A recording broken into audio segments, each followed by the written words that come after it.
Saludos a todos y bienvenidos a este nuevo video. En el presente video quiero compartir con ustedes una lista más o menos extensa de varios de los errores papales que han ido surgiendo a través de la historia. Estos errores son principalmente de tono doctrinal. Entonces vamos a ver algunos de los errores más interesantes. Recalcar que este es un video corto, solamente vamos a enlistar esos errores. No vamos a ahondar en cada uno de ellos. Pero, si quieren que examine, que analice algunas de estas doctrinas falsas a la luz de la Biblia, quieren expandir algunos de los temas que aquí les voy a presentar, pues son bienvenidos sus comentarios y sugerencias. Dejen aquí en los comentarios cuál de estos puntos les gustaría que sea explorado, que sea más expandido en un futuro video. Van a ver que son cosas muy interesantes. Esta lista suele aparecer en algunas Biblias de estudio o en algunos estudios bíblicos y es muy útil para comprender un poco de la filosofía papal, de la filosofía católica, de su doctrina y ver cómo el Evangelio de Cristo, a raíz de la mezcla entre el paganismo y el cristianismo, se pervirtió por completo. El cristianismo en un punto apostató de la verdad bíblica sencilla, tal y como está en la palabra de Dios. Y eso es lo que vamos a ver el día de hoy. Entonces vamos a enumerar y antes de comenzar pues les invito a poder suscribirse, comentar y compartir este video. Les agradezco muchísimo si pueden suscribirse y pueden estar pendientes a los videos que subiré en futuro. Entonces vamos comenzando con la lista de errores papales.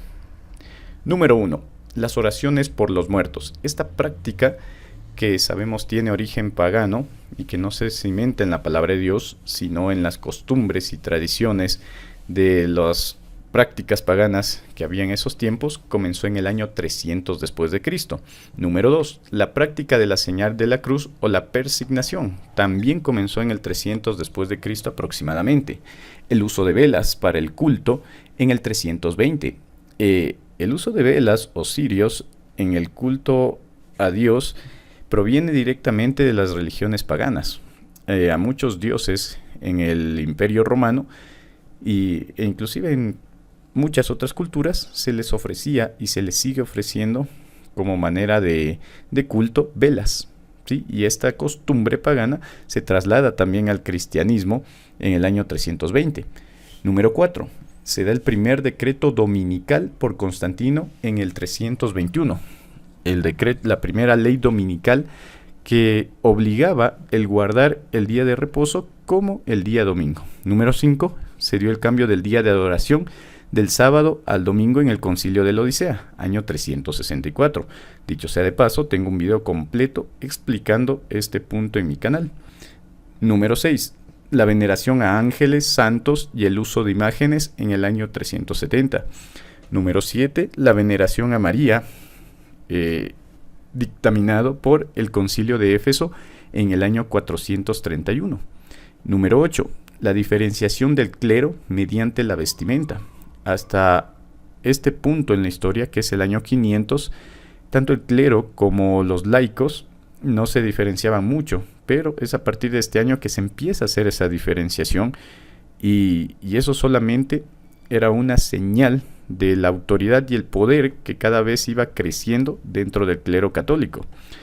Número 9. La práctica de la extremaunción en el año 526, que bueno, la extremaunción, como se lo llama el catolicismo, es una práctica que aparece en la Biblia, pero la manera en la que es hecha por parte del catolicismo es diferente y nada tiene que ver con la práctica bíblica, ni tampoco su base teológica es la misma.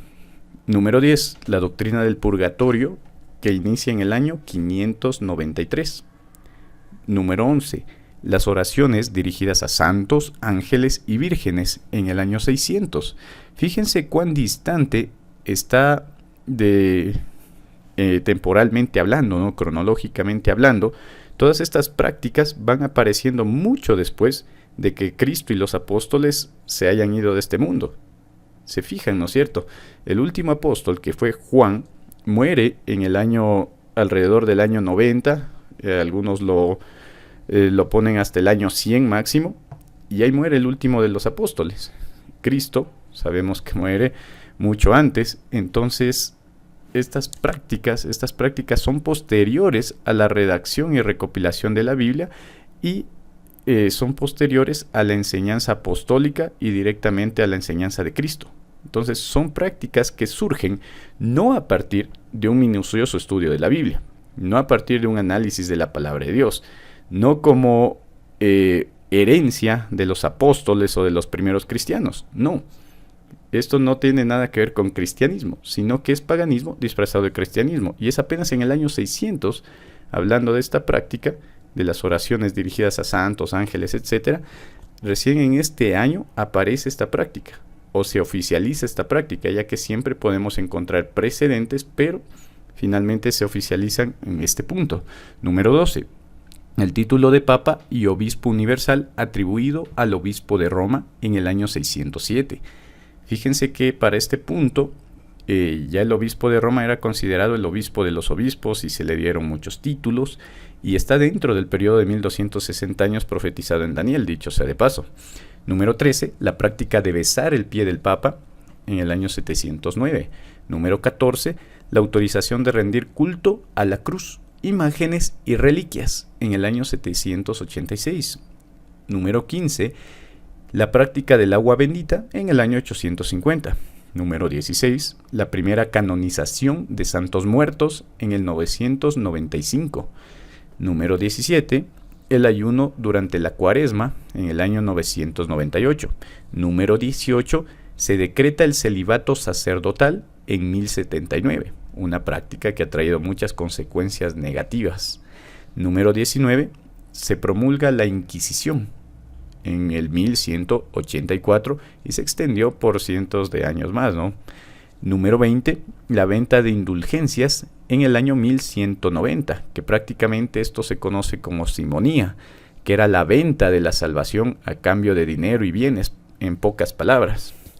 Número 21, la doctrina de la transubstanciación, una de las doctrinas más blasfemas que puede tener el catolicismo, lamentablemente, que afirma bajar al propio Cristo a la tierra en la hostia y convertirlo literalmente en la sangre y el cuerpo de Cristo para el consumo de los creyentes.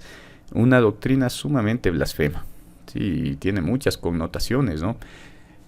Número 22. La confesión de pecados al sacerdote en el año 1215. Los confesionarios, de los cuales han salido muchas cosas muy perniciosas. Sí, hay testimonios, hay historias de antaño especialmente, en la que los sacerdotes que escuchaban las confesiones se veían envueltos en escándalos tremendos. Alberto Rivera, ex jesuita, afirma también que mediante los confesionarios se ha instaurado a través del mundo una red de espionaje bastante interesante. Entonces, esto surge en el 1215 y es una de las enseñanzas que más repercusiones ha tenido. Número 23. La Biblia es prohibida al pueblo, a los laicos. Esto en el Concilio de Tolosa en 1229, en el de Tarragona en 1234 y confirmado en el Index Librorum en 1559. Esto es importante, a veces se suele manejar mal este dato. A veces se le pone una fecha equivocada o un concilio equivocado, pero estas son las fechas correctas y los concilios correctos, que bueno, prácticamente la prohibición de la Biblia al pueblo fue hecha en ciertos lugares específicos y en ciertas ocasiones específicas, hay que ser sinceros. Sin embargo, el bajo nivel académico, el bajo nivel de alfabetización de aquella época y los recursos escasos para la copia y difusión de la palabra de Dios hacían complicado que muchas personas puedan tener acceso a la palabra de Dios, ajeno a que la iglesia en sí lo prohibiera. ¿Sí? Entonces, eso hay que tenerlo en consideración, ¿sí? Si queremos hablar en honor de la verdad. Sin embargo, muchas versiones de la Biblia, una vez que se inventó la imprenta y una vez que la palabra de Dios se empezó a difundir de manera más extensa, y una vez que comenzó la Reforma Protestante, el Index Librorum era una lista, un índice de libros prohibidos por la Iglesia Católica. En este índex aparecen muchas versiones y muchas traducciones de la palabra de Dios que quedaban totalmente prohibidas. No se podía leer o no se podía tener una Biblia que no fuera autorizada, que no llevara el sello de autorización del Vaticano, ¿sí? Entonces, este punto es muy interesante y se podría hablar mucho sobre ello. Número 24. El dogma del purgatorio en el año 1439. Número 25. La confirmación de los 7 sacramentos en 1439. La salvación por obras prácticamente, ¿no? El 26. El Ave María, este famoso rezo a la Virgen María, se crea y se difunde en el año 1508. 27. La tradición es puesta en igualdad de autoridad que la Biblia en 1545. Ojo con este punto. Para el católico, la tradición tiene el mismo nivel de autoridad que la palabra de Dios. Pero recordemos lo que dijo el propio Jesús, ¿no? En vano me me honran enseñando como doctrina de Dios, doctrina de hombres, ¿sí? Entonces, eso es lo que hizo, ¿no? Prácticamente el catolicismo en muchísimas ocasiones. Número 28. La aceptación oficial de los libros apócrifos en el año 1545. Número 29. El sílabus de errores, el cual limita la libertad de laicos y clero hacia ciertas actividades. Asimismo, ratifica la autoridad papal, esto hecho en 1864. Número 30. Se promulga la infalibilidad papal en 1870. Esta es una de las doctrinas más peligrosas también del catolicismo, porque enseña que el Papa es infalible, y esto sigue vigente hasta el día de hoy, ¿sí? Y eso implica, ¿no? Decir que el Papa es infalible implica que no se puede equivocar, es como un Dios en la tierra. Y esto en sí es una contradicción, porque muchos papas a través de la historia se han contradecido en muchísimas ocasiones. Entonces, ¿a quién le creemos si se supone que todos son infalibles? Eso por una parte, ¿no? Esta doctrina tiene muchos huecos, hace aguas por todos lados. Número 31, el dogma de la Asunción. La Asunción enseña que la Virgen María ascendió al cielo inmaculada. Esto se promulgó en 1950. Y finalmente, número 32, María es proclamada Madre de la Iglesia en 1965. Entonces, aquí tienen una lista con errores papales bastante interesantes a considerar, y exponemos esto para que no seamos engañados por estas doctrinas. Y si algún amigo católico está viendo este video, démonos cuenta que todas estas doctrinas no provienen de la palabra de Dios y son posteriores a las enseñanzas de los apóstoles, de Cristo o de los profetas. Entonces no podemos confiar en ellas porque su fundamento no está en Dios, sino en el ser humano. Por ende, debemos abandonarlas.